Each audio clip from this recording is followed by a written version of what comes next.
Attendez, ma petite Sophie qui s'extasie. On vient d'arriver au Airbnb. Oh punaise. Je vais vous le montrer. On va vivre ici, il est génial. En fait, la propriétaire habite juste en face et ils ont tout réaménagé et tout et c'est trop beau. Et on nous a fait chauffer le poêle. Tu vois? C'est incroyable. Je ne donne l'adresse à personne. Ce sera pour nous quand on va aux images. C'est chez nous. Oh, mon Dieu, elle nous a mis du petit déjeuner avec du pain frais pour demain, des confitures maison. Au frigo, on a des boissons, des jus de fruits, des boissons alcoolisées. C'est magnifique. Tout est magnifique. Des biscuits, des bonbons qu'on a testés et approuvés aussi. Elle nous a fait chauffer le poêle, les gars. Il y a le poêle en chauffe et il fait trop bon là. J'adore. Je vous ferai un petit tour quand il fera jour pour que vous voyez un petit peu mieux parce que le téléphone la nuit il est pas ouf. Mais et puis là on a faim, on va aller manger. Aussi. Après les 2h30 de route, voir un peu plus parce que Kimberley ne regarde pas le GPS. Bonjour les Kimichou d'ailleurs, by the way. C'est pas mal. On a oublié de dire le bonjour solennel. Mais voilà, c'est parce que... pour les intimes. Non, c'est que pour moi. Non, c'est pour tout. Elle dit toujours, c'est Soli, bienvenue sur Librement Addict. Voilà. Donc, bon, je vous aime, hein, mais graillou, graillou. Donc, à plus tard. Moi, j'ai...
Du coup, on vient d'arriver à Épinal. On n'est pas très loin du point numéro 1 sur la carte des Imaginales.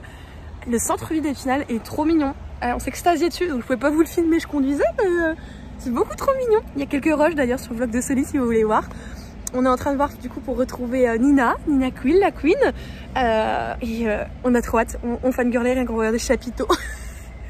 Et j'ai vu une fille qui passait dans la rue, elle avait un tote bag Harry Potter. Je fais un tote bag Harry Potter. Et Soli elle rajoute, ça fait oh, il y a des livres dedans. Voilà, ça annonce la couleur de la journée. 장가갈 수 있을까? 장가갈 수 있을까? 올해도 가는데 장가갈 수 있을까? 누굴 만난다는 건 어려운 일이야. 너들처럼 그렇게 장가갈 수 있을까? 내 친구들 하나둘씩 떠나가고 설마 했던 내 친구마저 떠난다. 운명적인 사랑도 잘 모르겠고 여자 맘은 진짜 모르겠다. 장가갈 수 있을까? 장가갈 수 있을까? 동전 잔고 없는데 장가갈 수 있을까?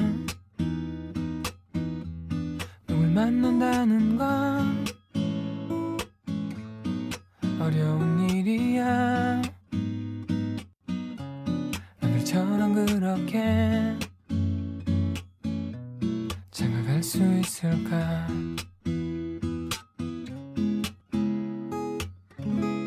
시집 갈 수 있을까? 시집 갈 수 있을까? 올해도 가는데 시집 갈 수 있을까? 누굴 만난다는 건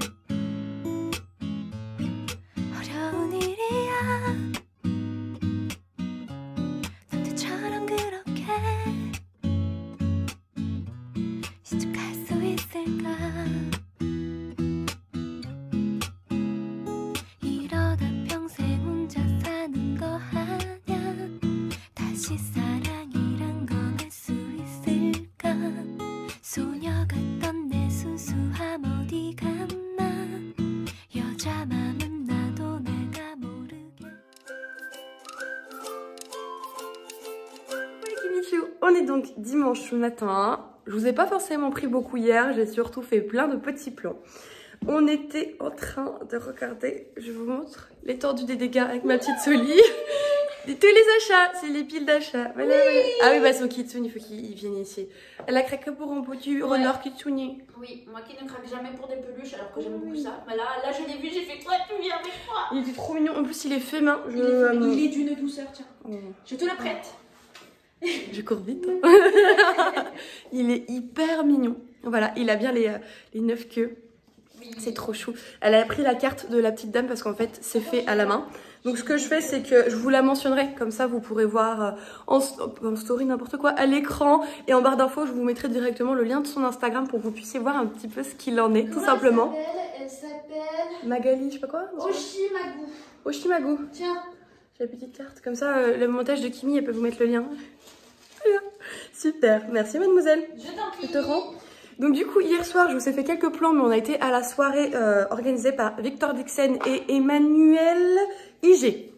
Par rapport au tarot de Vampiria, c'était une initiation avec un atelier hyper intéressant. On a regardé quasiment toutes les cartes, comment ça se dessinait, comment ça se présentait, l'interprétation, les arcanes majeures, mineurs, comment tirer les cartes, les différentes manières de le faire. Et ce qui est hyper intéressant, c'est qu'en fait, il n'y a pas une bonne manière de tirer des cartes, il y en a autant qu'il y a de personnes finalement, et c'était génial. En plus, on est tombé avec des initiés sur notre table. C'était trop bien. Finesse, ils nous ont montré plein de trucs, ils avaient d'autres tarots pour nous montrer par rapport aux plus classiques, voir comment est-ce que finalement ça a été transposé à Vampiria. Super intéressant. C'était passionnant. Bah ouais. Et Victor Dixon est passionnant. On avait ça à boire. Il y avait des boissons Vampiria. Là, c'est le sang rosé de Versailles, voilà, par exemple. Alors, non, il n'y avait pas de distinction, hein, mais il y avait de la grenade, de la cranberry et de la framboise grenade, je crois, si je me trompe pas. Je dois être ça. Oui, cassis. On avait 3 différents. Ouais, il y avait de la cassis aussi, j'ai oublié la cassis. Donc la soirée était... Moi, je crois. De la cassis. Mais moi, je speak le Kimi. Oui, je sais. Donc voilà pour ça. Mais le seul truc, c'est qu'en fait, c'était sous un énorme chapiteau et c'était pas chauffé. Donc...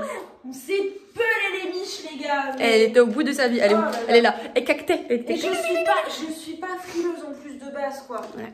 Mais alors là... Ah, c'était chaud. On pensait qu'on allait être bien enrhumé ce matin et tout. Et non, ça va. Ouais, franchement, ça va. On s'en tire bien. C'est pas... Parce qu'on a eu des très mauvaises expériences cette nuit à vouloir allumer le poêle. On avait... Je sais pas ce qui s'est passé. Il y avait de la fumée partout.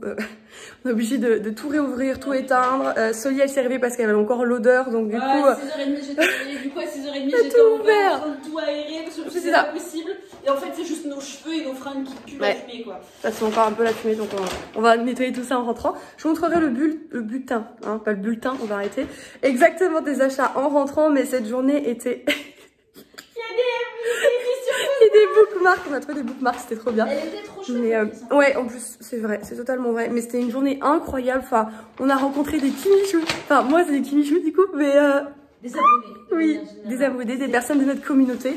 C'est la première fois. Ouais. Et c'est complètement déroutant. Enfin. Pour. Ouais. Toi, je sais que tu disais, ah, c'est Nina. Et moi, dès que des abonnés qui venaient, je me dis, putain, ils sont là pour Nina et Kimi, quoi. C'est pas possible. Et Nina, quand elle voyait les abonnés, elle se sont dit, bah, ils sont là pour Soli et Kimi. En fait, on était toutes dans un déni perpétuel. C'était vraiment trop drôle.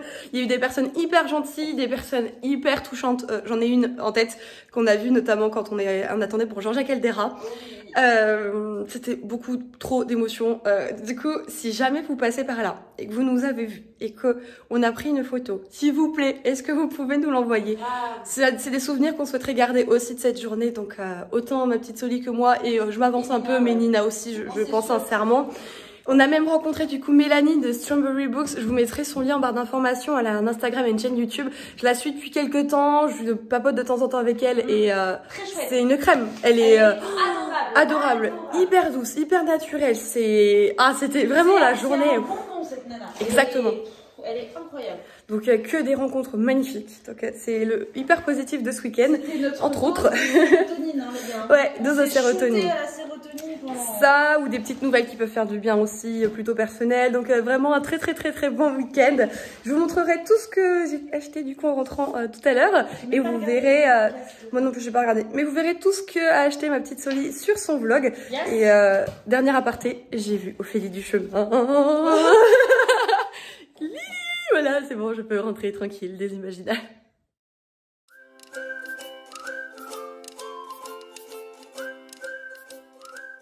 Coucou les Kimichou, je vous retrouve du coup lundi pour clôturer tout ce vlog autour des Imaginales. J'ai beaucoup de choses à vous dire. Premièrement, ça a été un week-end incroyablissime à tout point de vue.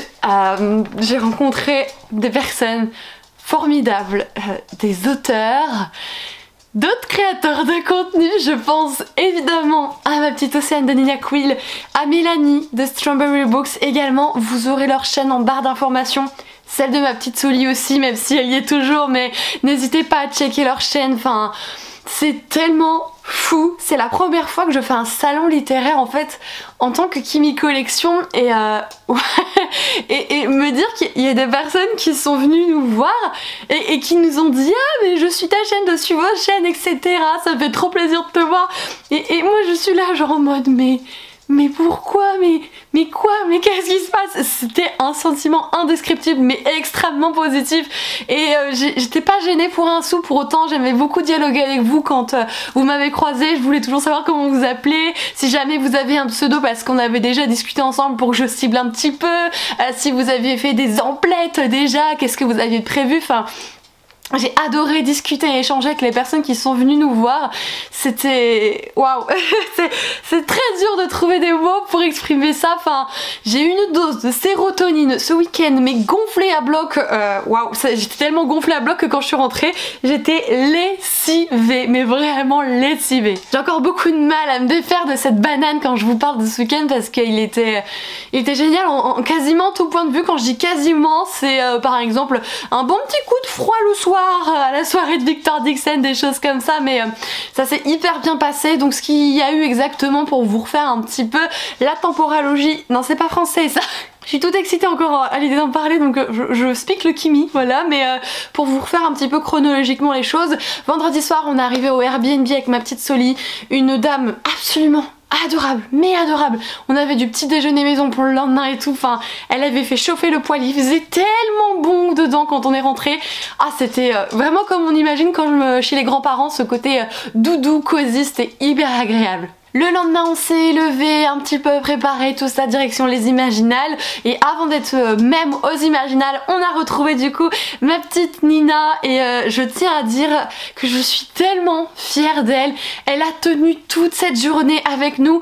Elle a réussi à faire des queues, à rencontrer des gens et tout. Et je me suis dit mais waouh, la force et le courage dont elle a fait preuve par rapport à son anxiété sociale, à tout ça. Et oh, on a été tellement fiers d'elle avec ma petite Soli. On n'a pas arrêté de lui dire et elle-même elle le dit qu'elle est fière d'elle d'avoir réussi ça. Et quand j'ai vu dans le lendemain de ses stories, quand on en parlait et que finalement elle arrivait quand même bien à gérer, elle se sentait pas lessivée et au contraire elle avait de l'énergie, elle était bien, ouais c'est magique, c'est le genre de truc totalement magique. Toute la journée du coup on a vadrouillé un petit peu partout. Alors c'est vrai que c'est la première année en fait où les Imaginales sont organisées de cette manière-ci.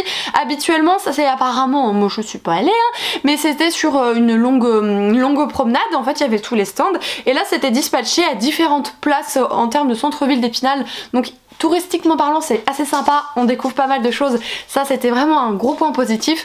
Par contre ce qui est négatif selon moi, c'est que vous aviez des pôles en fait et tous les gros auteurs, les grandes personnes étaient rassemblés dans ces pôles et plus vous éloignez des pôles et plus en fait là vous aviez les petites maisons d'édition, les petits auteurs ou les indépendants en fait et j'ai pas trouvé ça très légitime, cette espèce de hiérarchisation en fait. J'ai pas trouvé ça correct du tout, surtout qu'il y avait des tentes qui étaient chauffées et par exemple nous on était allés à une place où il y avait notamment Plume Blanche parce que je pétais un foin, je voulais aller voir Plume Blanche durant ce salon, ce festival et en fait eux ils ont juste une tente et ils sont pas au chaud rien et celle d'avant où il y avait plein de grosses ME, bah eux ils étaient au chaud quoi, enfin je trouve que l'égalité par rapport à l'organisation qui a été mise en place cette année n'y est pas du tout, et ça de mon point de vue c'est absolument pas juste. J'en ai parlé avec quelques personnes qui sont totalement d'accord avec moi, donc j'espère que l'année prochaine ça devrait revenir en mai et plus en octobre, et bien du coup ils auront cette place de disponible, puisque là ils n'ont pas pu le faire sur cette même promenade, il y avait la fête foraine, c'est ce qui a bloqué. Je vous parlais tout à l'heure des rencontres avec Mélanie de Strawberry Books qui est tellement mignonne, mais tellement mignonne, de ma petite Nina, des Kimichou, mais il y a aussi les rencontres avec les auteurs, incroyablissime. Je vais vous montrer les livres que j'ai fait dédicacer, comme ça je pourrais vous reparler un petit peu de chaque rencontre, et après on passera au craquage. Aïe, ça va être la partie sensible de cette conclusion. De tout ce que j'ai emmené, en réalité il n'y a qu'un livre que je n'ai pas fait dédicacer, parce que quand j'ai vu Le Monde, je suis bon bah tant pis, c'est pas grave. Alors ça m'embête un peu parce que j'avais très envie de la rencontrer, mais bon, ce sera un autre salon dirons-nous. C'était donc Christelle Dabos. J'avais emmené le tome 2 du coup de la saga La Vase Miroir, qui était mon tome préféré, et donc je suis déjà extrêmement heureuse pour elle qu'il y ait encore autant de monde, même une fois la saga terminée il y a 1 an maintenant, ou même plus d'1 an ou 2 ans, je crois qu'il y a 2 ans, je crois que ça fait 2 ans que c'est terminé La Vase Miroir, enfin extrêmement heureuse qu'elle ait encore du succès comme ça me fait vraiment plaisir pour elle, et j'espère pouvoir la rencontrer du coup un jour quand ce sera possible. Pour autant j'ai rencontré du monde, alors en fait je prends comme ça vient, voilà, d'ailleurs j'ai bien un truc, il faut que j'aille le chercher. Mais oui, on a rencontré Samantha Shannon, voilà. Donc j'ai eu le courage, le cran, la folie d'emmener Le Prieuré de l'Oranger en version hardback pour le faire dédicacer. Donc il est dédicacé, voilà, ici. Donc To Kimi You Are Your Own... Alors comment on dit ça? Shield? Je crois que c'est Shield qu'elle a écrit, Samantha Shannon. Elle a été extrêmement gentille, bienveillante. Elle a vu que j'avais mis son livre en fait dans une pochette à livres. Elle m'a demandé si c'était moi qui l'avais faite, etc. Elle a été vraiment adorable. Il y avait une traductrice si besoin était. Ça a été une très belle rencontre, même si voilà je ne parle pas forcément très bien anglais. J'en avais fait une rencontre avec une personne, une autrice qui était anglaise également. C'était Shannon Messenger pour Gardien de la Cité Perdue. Et autant avec elle il n'y avait pas eu du tout d'échange, autant Shannon Messenger est extrêmement abordable et d'un naturel et d'une douceur. Enfin c'était vraiment une autrice que j'étais très heureuse de rencontrer. Donc ma version collector est maintenant dédicacée, mon coup de cœur est dédicacé, donc c'est trop bien. On continue avec les dédicaces. Je prends les pochettes à livres comme elles viennent du coup. Oh tiens, lui aussi j'en ai acheté un autre. Il y en a un autre de cachet, d'achat, n'importe quoi. Ici j'en ai donc 2. Le premier, on a pu rencontrer Georgia Caldera. Mais quelle femme! Mais quelle femme! Elle a une de ses prestances, ce qu'elle dégage, c'est incroyablissime. C'est une femme qui a les cheveux colorés, qui est tatouée, et avec des tatouages qu'on voit beaucoup, qui a un style très pop, très rock, très... je crois que c'est rockabilly exactement le nom de son style, je suis pas certaine, mais elle dégage quelque chose et qui est extrêmement, comment je peux dire ça, pépant, enfin le terme est dur à trouver, mais c'est quelque chose de très positif et de très fort, et à contrario elle est d'une douceur et d'une gentillesse, vous voyez ce que je veux dire? Son style il en envoie, et elle est toute douce. C'était, j'ai adoré discuter avec elle. Je lui ai parlé du coup des Brumes de Cendre Lune, je lui ai parlé du fait qu'à un moment donné je l'avais prise pour une autrice non française dans un challenge, et que même si elle était pas au courant je tenais à m'excuser, et ça l'a drôlement fait rire, donc j'étais vraiment très contente de l'avoir rencontrée. Alors peut-être pas au même niveau que ma petite Soli qui... porte vraiment Georgia Caldera énormément dans son cœur. Moi je n'ai lu que ce roman, et même s'il était génialissime, j'ai encore tellement de choses à découvrir de cette autrice que je pense que bientôt je fangirlerai autant que ma petite Soli sur Georgia Caldera, c'est certain. J'ai également pu rencontrer, et même plus, Victor Dixon. Donc j'ai emmené le seul livre que j'ai lu de lui, c'est le premier tome de sa saga Vampiria. Je sais même plus d'ailleurs ce qu'il m'a mis. Pour Kimi, bienvenue à Versailles, amicalement Victor. Victor c'est ce genre d'homme qui a... comment je peux dire ça? Il a une empreinte, il y a quelque chose qui se dégage de lui, d'hyper mystérieux et en même temps de tellement bienveillant.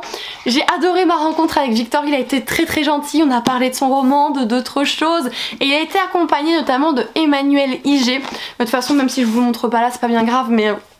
d'Emmanuel Iger qui est tarologue, et en réalité du coup elle m'a tiré les cartes, ça m'a fait tout bizarre, beaucoup de vérité dans ce qu'elle m'a tiré et de ce qu'elle a interprété, et en fait le soir même de cette journée, le samedi soir, on a assisté à la soirée initiation au tarot en compagnie de Victor Dixon et d'Emmanuel Iger, et c'était génial parce que ce qu'on ne savait pas c'est que, alors Ceux qui ont lu Vampiria tome 2, vous le savez, que dans le tome 2, il y a le tarot interdit.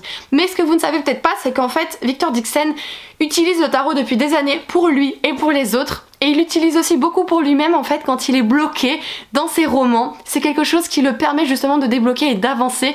Et j'ai trouvé ça génial en fait, qu'il utilise des choses qui lui sont dans sa vie courante utiles justement, qu'il utilise utile mais... Vous voyez un petit peu le lien et qu'il l'insère dans un de ses romans. J'ai trouvé ça hyper intelligent de sa part et cette soirée je vais pas revenir dessus, je vais le dire rapidement là mais génial, absolument génial. Du coup le lendemain, hier pour vous, donc dimanche, voilà, ça fait 3 du coup d'affilée, et ben j'ai tiré les cartes pas moins de 10 fois je crois des personnes qui me sont proches et ce qui était fou et eux-mêmes ils étaient étonnés c'est que il y avait énormément de vérité dans ce que j'interprétais et ça m'a fait tout drôle et on a eu la chance avec ma petite Soli, en fait on est tombé avec des personnes qui étaient déjà très initiées au tarot, qui en avaient bon nombre, qui avaient des livres et qui se renseignaient beaucoup. On a pu apprendre tellement de choses aussi grâce à eux que ça a été une soirée très enrichissante. On aurait voulu rester plus longtemps sincèrement mais c'était pas chauffé et il faisait tellement froid, mais tellement froid. Je pense que c'était prévu pour être chauffé mais qu'il y a eu un souci technique et c'était waouh, une soirée incroyable vraiment. Donc j'ai mon tarot, je suis très contente et désormais je tente de tirer les cartes et j'adore faire ça. Et pour terminer avec les dédicaces, terminé mais en beauté, en apothéose, enfin il y a des livres que j'ai achetés, il y avait les auteurs donc on a pu me les dédicacer mais ça c'est ceux que moi j'ai emmenés et qui c'est qui a rencontré Ophélie du chemin? Ah c'est ma plus belle rencontre d'auteur cette année, enfin à ce salon c'était incroyable. Ophélie c'est ce genre de demoiselle extrêmement gentille, bienveillante, douce, elle est d'une beauté en plus cette femme, c'est Ophélie quoi, c'était tellement bien de la voir en vrai et le pire c'est qu'en fait c'était un sentiment partagé parce que je m'entends très bien avec Ophélie, on discute beaucoup sur les réseaux sociaux et t'es tellement heureuse. Alors j'ai pu toucher dans mes mains son nouveau qui arrive du coup cet été, c'est Murmure de l'océan. C'est un lien direct avec Rose Éternelle. En tout cas ce sont des personnes qu'on incruste à la fin de l'histoire et c'est pour ça qu'elle a pu écrire Murmure de l'océan, qui sera d'ailleurs en vente en avant-première. C'est au salon de Mons, je crois que c'est dans un mois. Moi je ne peux pas y aller donc je crois que je vais faire une alerte genre s'il vous plaît, est-ce qu'il y a quelqu'un qui y va et qui peut me prendre Murmure de l'océan parce que je vais pas tenir un an, je ne tiendrai pas un an, ce n'est pas possible. Enfin c'était la plus belle rencontre que j'ai pu avoir. J'ai pris une photo avec elle parce que c'était obligé et c'est un petit cœur, un vrai petit cœur cette femme. Donc j'ai une dédicace que je n'ai même pas encore eu le temps de lire, je suis en train de me dire mon dieu.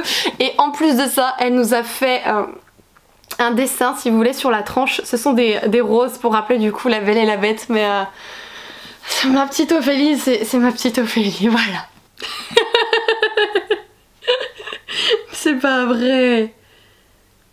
Oh non, elle est trop mignonne, ça y est, j'ai les larmes aux yeux, c'est fait. Mais elle est trop mignonne dans ce qu'elle m'a écrit. Elle m'a écrit aussi un truc très drôle, faut que je vous le dise juste ça, le restant je le garde, mais alors ça... En fait j'ai eu un gros quiproquo, j'ai confondu les imaginales et les aliénales et en fait j'ai cru qu'elle m'a dit qu'elle était aux aliénales et moi je dis mince bah du coup c'est pas celui-là où je vais et j'ai appris juste quelques jours avant le salon qu'elle allait aux imaginales. Je dis mais non mais j'ai tout mélangé, c'est pas vrai, mais du coup j'étais trop heureuse et là elle me dit n'oublie plus tes salons, nom d'un écureuil à moustache. On a toutes les deux beaucoup d'expressions inventées en fait avec Ophélie et on rigole beaucoup de ça et du coup on s'est piqué des expressions. Maintenant elle dit nom d'une cacahuète, chose que je dis, et maintenant je dis avoir un mental d'acarien, voilà, chose qu'elle dit aussi. Enfin elle est son papa, c'est une spéciale du chemin, voilà, il fallait que je vous raconte cette petite anecdote, c'est incroyable. Ah d'ailleurs j'ai un tarot qui est là, voilà, c'est pas celui-là que j'utilise, c'est... Je peux pas dire ici, mais voilà, j'ai un tarot si vous voulez voir un petit peu à quoi ça ressemble. Et du coup, ça a été fait par Emmanuel Liger qui est tarologue et Nicolas Jamonneau, cet illustrateur de qualité incroyable qui a designé toutes les cartes. Elles sont sublimissimes, sincèrement sublimissimes, il n'y a pas d'autre mot. Je n'ai honte de rien, je n'ai honte de rien, je n'ai honte de rien. Ils sont blindés. parce que ça c'est blindé, mais il y a aussi celui-là sur mes jambes. C'est le premier que j'ai acheté.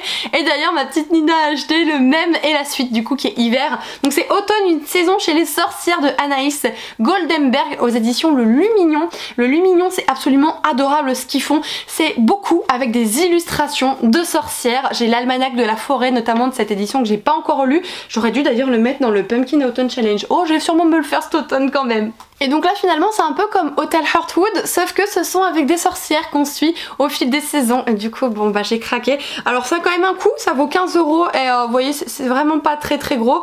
Vous avez des illustrations un petit peu partout. Mais voilà, les éditions du Lumignon c'est pas une maison édition qui est énormissime. On rémunère un auteur, un illustrateur, donc finalement bon 15 € je le comprends totalement. Et hyper mignon. En plus j'ai eu une dédicace puisque la personne était là. Elle m'a dit une petite sorcière ou un monstre? Bon une petite sorcière quand même. Donc voilà ma petite sorcière. Alors attendez, je vais essayer de vous montrer. Voilà. La petite sorcière, j'étais trop contente. Maintenant je pioche comme ça vient, ok? So, qu'est-ce donc que cela?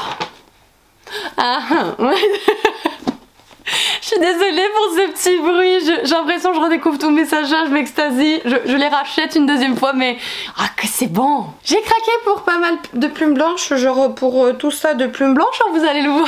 Et là j'ai pioché notamment le premier tome de Que la mort soit douce de Laetitia Danae. C'est une couve absolument canonissime, il n'y a pas photo. Il y avait le tome 2 qui était là aussi et j'ai hâte de découvrir ça. Laetitia Danae, dans ma tête, je l'idolâtre énormément. Et pourtant je l'ai pas encore lu. Mais genre Fleur d'Oco, je sens que Rosen, je sens que et lui je sens que aussi. Voilà. Et tous les chapitres sont illustrés et ont également une petite citation comme vous pouvez le constater ici. Donc elle n'était pas là mais je lui ai quand même pris son roman. Next me. Oh pardon. Je vais être infernale, je suis désolée. Mais j'ai pas pu repartir sans le tome 1 de la Guilde des Ombres de Anatrice. On est toujours chez Plume Blanche. Bon, tristesse, elle n'était pas là. Mais les imaginales, c'est surtout pour les auteurs d'imaginaire. Et Anatrice est plutôt spécialisée en romance. Bon oui il y a un aparté avec ça et avec la reine courtisane mais du coup j'ai pris le tome 1 partie 1, il y a une partie 2. L'éditrice Marion de chez Plume Blanche, j'ai discuté beaucoup avec elle. Elle m'a dit bon je te préviens. Déjà tu vas pas t'en remettre, y a pas le tome, t'as pas la suite derrière, tu vas être très mal, voilà je te le dis. Elle m'a dit aussi qu'il va falloir que je le digère. Elle m'a dit qu'elle n'a jamais pris une telle claque sur un bouquin. Elle me dit celui-là qu'on allait lire après, on savait que forcément il allait perdre en points parce que celui-là a tellement été extraordinaire. Pour elle c'est un roman qu'elle n'a jamais lu. Alors du coup j'ai des papillons dans le ventre à l'idée de découvrir cette histoire. Mais je le voulais tellement dans La Reine Courtisane. J'ai adoré quand les deux personnages de la Guilde des Ombres sont intervenus. Et c'était une évidence quoi, une évidence. En 2022 vous avez le tome 2 partie 1 et partie 2 qui sortira pour continuer la saga. Je l'ai pas commencé mais alors, je sens que je vais être hypée. Enfin je le sens, voilà. Le nez, il a le pif. Le nez a le pif, ok. Et ça fonctionne. Non mais c'est bon, je m'arrête. Et le dernier de cette poche. Oui, alors oui, moi j'ai pas ça des poches, hein, voilà. Bonne sudiste, ce sont des poches. J'ai donc craqué pour le premier tome de la saga Les Chroniques des Fleurs d'Opale, c'est de Yelena et c'est alors l'édition Raphaël, mais je me demande si elle a pas créé sa ME pour le faire parce qu'il me semble que c'est auto-édité. On a une couverture de la très grande Tiff, retenez son nom à Tiff parce que je vais vous en reparler. Je ne sais plus exactement de quoi ça parle mais ça faisait très longtemps que je voulais craquer pour sa saga Yelena. Je la suis sur Instagram et il y a eu une campagne Ulule où on pouvait les avoir en relié. J'aurais adoré les avoir en relié. Bon, sur le moment le budget ne le permettait pas mais sublime, sublime. Donc là c'est tome 1 partie 1, La candeur de la rose. Mon Dieu, mais quel nom, mais quel nom! Bien sûr, vous aurez tous les liens en barre d'informations et je vous invite à checker pour soutenir les maisons d'édition, les plus petits auteurs, enfin allez-y, ce sont que des livres, soit dont j'ai entendu grand bien, soit qui éveillent ma curiosité à 2000%, donc j'éveille la vôtre aussi, vous voyez, on s'éveille mutuellement. Je dis on s'éveille mutuellement mais c'est vrai hein, vous allez comprendre. Je vous montre ceci. Ceci c'est le premier tome de la saga Les Prélats de Phanéa, donc les terres d'exil de C. Abécassis Weigel, je dirais peut-être. Donc édition Féril, mais je crois que c'est aussi une maison d'édition qu'elle a dû créer pour publier sa saga, donc je l'ai découverte là-bas. Et pourquoi est-ce que je vous disais vous et moi et vous là? Parce que on était sages et innocents, tu vois. Enfin vous voyez, enfin vous êtes plusieurs, je veux dire vous plutôt que de dire tu. Il y avait Soline, Nina, moi, on était innocente. Là on a une personne, je veux dire une Kimichou, mais elle est des 3 communautés. Donc une personne de nos communautés qui vient nous voir, hyper heureuse, et qui nous dit que quoi? Ah mais si je peux moi à mon tour vous donner un conseil parce que j'écoute beaucoup les vôtres, et bien allez découvrir cette saga, elle est incroyable, etc. Le tome 1 n'est peut-être pas révolutionnaire dans le genre, mais à partir du tome 2 c'est incroyablissime, et c'est une saga en 4 tomes, et du coup les 3 moutons ont acheté le bouquin. Voilà, on s'engraine, vous et moi. Tellement de s'engraine dans ce truc, c'est incroyable. Je n'ai pas tout lu à ce moment-ci du résumé, pour autant je le connaissais ce roman dans le sens où j'ai déjà croisé, je l'avais pas encore acheté, mais bon, là il y avait l'autrice et tout, je me suis dit allez vas-y, j'ai pas tout vous lire, juste la petite phrase d'accroche qui pourra peut-être un petit peu vous donner envie. Il est écrit: vous qui n'avez ni Dieu ni pouvoir, vous qui avez abandonné vos rêves, les prenant pour des chimères, ne vous êtes-vous jamais demandé où naissent les récits de vos anciennes légendes? Ou anciennes légendes? Voilà, du coup on s'est fait moutonner, on a écouté, on a suivi, et on espère que nous allons fort apprécier évidemment. J'espère que vous êtes toujours là hein, parce qu'il y a encore du monde à présenter. Ah, je vous parlais de Tips tout à l'heure, et bien en fait j'ai acheté son roman, voilà. Donc Tips est surtout illustratrice, et ça c'est son premier roman, donc aux éditions Plume Blanche, c'est Alunia. Je me souviens un tout petit peu du pitch, c'est une demoiselle dès le chapitre 1 qui meurt foudroyée. Elle est morte et on la suit dans l'au-delà avec un univers très particulier. Donc non, elle n'était pas là, mais regardez-moi le travail qu'elle a fait sur son roman. Non mais elle a fait ça à tous les chapitres, cette dingo. Oh, elle a fait ça à tous les chapitres. Ah, oh, il y a un warning. Ça doit être dur. J'ai peur. J'ai peur. Il y a le tome 2 qui arrive normalement cette année, si je dis pas de boulettos. Mais hyper intriguée. Mourir et mieux vivre. Voilà, je vais tenter celui-ci. D'ailleurs, concernant Plume Blanche, si vous êtes hyper impatient et que vous aimez toutes les sorties Plume Blanche propose un pack en réalité. Donc un pack qui est vendu dès à présent et qui vous permet en fait de recevoir chez vous tous les livres qui vont sortir en 2022, puisque Plume Blanche travaille avec un an d'avance. Par contre, par exemple, si c'est un tome 3 d'une saga et que vous ne l'avez pas commencé ou qu'il vous manque le tome 2, il suffit de le dire à l'éditrice Marion et en fait elle vous remplace le livre par le tome dont vous avez besoin. Alors pour le moment je peux pas forcément, voilà, j'ai craqué plein, on est dans la période des impôts, de la taxe d'habitation, machin, mais je trouve ça hyper intéressant. Alors ça a un coût, mais en même temps, enfin, ça veut dire que vous auriez Murmure de l'océan. Genre Choupette, elle l'a, elle nous a nargué et elle l'a commencé. Et je suis pas d'accord avec tout ça, c'est fini, injuste. Bon. Je vous ai dit hein, que j'allais être infernale et intenable parce que quand je parle de quelque chose que j'aime, chose que je fais habituellement, hein, mais pour vous dire que là tout était incroyable, mes réactions le sont du coup tout autant. Elles sont proportionnelles du coup. On continue avec le dernier Plume Blanche, c'est donc l'intégrale de la saga Les Autres de Sandra Moyon. J'ai rencontré Sandra Moyon, elle était présente, elle a fait la route avec ma petite Ophélie, elles ont eu 8 heures de route dans les pattes, ces petites folles, mais je suis trop contente d'avoir pu la rencontrer. J'avais très envie de craquer sur sa saga Les Autres. Plume Blanche avait proposé une belle promo à un moment donné, et en fait ils vidaient les stocks parce que maintenant la saga est sous forme d'intégrale, elle est sublimissime et elle m'avait énormément intriguée. Je sais plus exactement le pourquoi du comment, je vous avoue, mais enfin même de toute façon ils font tout le temps un travail incroyable, Plume Blanche, dans la présentation, la pagination, les dessins, c'est superbe. Je sais pas si vous avez vu, vous avez des espèces de fissures sur les côtés. Enfin, trop contente. Je le voulais celui-ci depuis longtemps, donc je suis repartie avec. Courage à vous, il nous en reste 3. Alors celui-ci, j'aurais pu l'acheter n'importe quand en fait, c'est juste qu'il vient de sortir et que chez moi il est pas là et j'ai pas envie de manquer le relié du tome 3 de The Bone Season de Samantha Shannon. Donc non, je l'ai pas fait dédicacer du coup, mais bon, c'est pas grave, j'ai fait dédicacer mon chouchou là, le prieuré de l'Oranger. Et ce qui était très drôle, c'est que vous êtes beaucoup à avoir interagi avec nous en nous disant Kimi, Nina, Soli, vous êtes dans la story de The Saxis.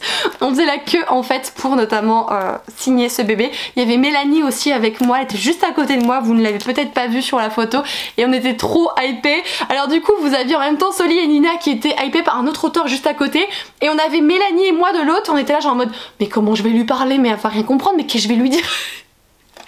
Les angoisses et les dilemmes sont différents, on est d'accord hein. J'ai aussi craqué pour un bouquin dont je ne connaissais absolument pas la maison d'édition. Alors j'en avais entendu parler mais j'ai pas vraiment vu de livre passer et je n'en ai pas de mon côté. C'est donc L'Aurore de la Perce-Neige de Alexis Breton. C'est aux éditions L'Alsacienne Indépendante. J'ai hésité beaucoup avec un autre titre. Celui-ci est extrêmement onirique et c'est l'ovni de la maison d'édition. C'est ce que m'expliquait l'éditrice. Elle a eu en fait un coup de cœur pour celui-là. Elle ne publie que ses coups de cœur. Pour autant celui-ci n'est pas gage si vous voulez du restant du catalogue de la maison d'édition, c'est ce qu'elle m'a fait comprendre. Elle m'a dit c'est le genre de livre où vous n'avez peut-être pas forcément tout le vocabulaire et que vous serez obligé de le chercher, mais je sais pas, ce côté onirique m'a énormément intriguée et on a ce rapport avec une librairie. J'y ai vu Sorcery of Thorns dans ma tête, c'était fini, j'ai dit bon allez c'est bon, je vous l'embarque, je vous manquerai pas de toute façon de vous en parler, mais rien que la couve, enfin, oh, superbe. Et le petit dernier, je peux vous dire que quand on a vu qu'il y avait un livre de cette maison d'édition, il y a deux groupies, hein, je nommerai ces groupies comme Soli moi-même, on a littéralement sauté sur l'autrice. Bon, on est reparti avec 3 livres au total, 2 pour ma Soli, 1 pour moi, mais on s'est pas fait prier. J'ai donc envie de vous parler de celui-ci, c'est à savoir le premier tome de la saga Lorraine Ascot. C'est Gardien enchaîné que j'ai ici de Florence Cochet. Ouais, c'est édition Bookmark. Voilà, Bookmark, on y va. C'est la collection onirique. Alors ce qu'elle nous disait, c'est qu'il n'y a pas forcément beaucoup de romances dans ces romans. Oui, je crois que c'est ce que je vous ai dit à vouloir parler hyper vite. Mais qu'il y en avait une en continu tout de même finalement dans cette trilogie terminée, c'est ce qu'elle nous disait. Et moi j'ai craqué pour celle-ci puisqu'en fait on est sur de l'urban fantasy et on a affaire à une demoiselle qui est chasseuse de fantômes, qui va devoir aller dans un manoir et en fait il y a énormément de choses qui vont se révéler par rapport à tout ça. Donc moi j'aimais beaucoup ce côté chasseuse de fantômes, j'ai beaucoup vu dans ma tête des similitudes avec Ghost Whisperer, enfin Whisperer je crois qu'on dit, si vous connaissez la série, j'adore cette série profondément et vu les similitudes je me suis dit bon je vais prendre celui-là. Il y avait un autre livre qui était je crois un one shot de fantasy avec une histoire de quête accompagnée d'une sorcière. Sérieusement, j'ai hésité comme pas permis, vous pouvez me croire. J'ai dit bon, je vais prendre celui-ci, je le trouve un chouïa plus original. Ça y est, je vous ai montré du coup toutes les emplettes. La soirée était incroyable, la journée incroyable. Bon, par contre, quand on est rentré au Airbnb, on a eu quelques pépins avec ma petite Soli parce qu'on a voulu remettre du feu dans le poêle, donc on a mis des bûches et je sais pas ce qui s'est passé, ça a créé de la fumée mais partout. Je me suis dit mais c'est pas possible en fait, le feu il manque d'air en fait et il n'y a pas de trappe dans le poêle pour essayer de faire évacuer l'air, de rentrer. Je voyais pas ce que je pouvais faire d'autre. Donc on a passé notre fin de soirée avant de dormir à tout aérer, à se cailler le cul comme pas possible, vous avez pas idée. Et Soli s'est même fait réveiller vers 6h30 du matin parce que l'odeur qui était imprégnée un peu dans nos cheveux, tout ça, ça l'a réveillée, donc elle est descendue, elle a tout encore laissé ouvert pendant 2 heures, enfin tout un pitch pour un poêle. Alors qu'en fait on a découvert après qu'il y avait des chauffages dans les Airbnb, voilà. Le retour dimanche il s'est très bien fait, on a pris la route tranquillement le matin, il y a 2h30 en autoroute pour aller jusque chez moi.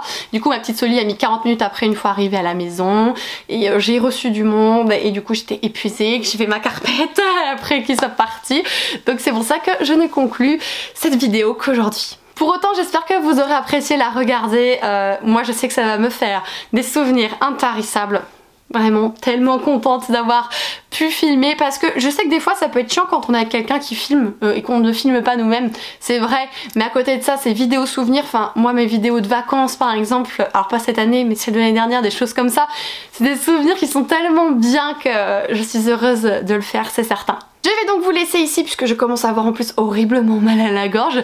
J'espère que vous aurez apprécié découvrir un petit peu ça en ma compagnie. N'hésitez pas à rebondir sur mes craquages, mes dédicaces, si ça vous fait envie, si vous y étiez, qu'est-ce que vous avez acheté, sur quoi vous avez succombé. Et d'ici la prochaine vidéo les Kimichou, je vous fais des gros bisous et prenez soin de vous. Ciao tout le monde!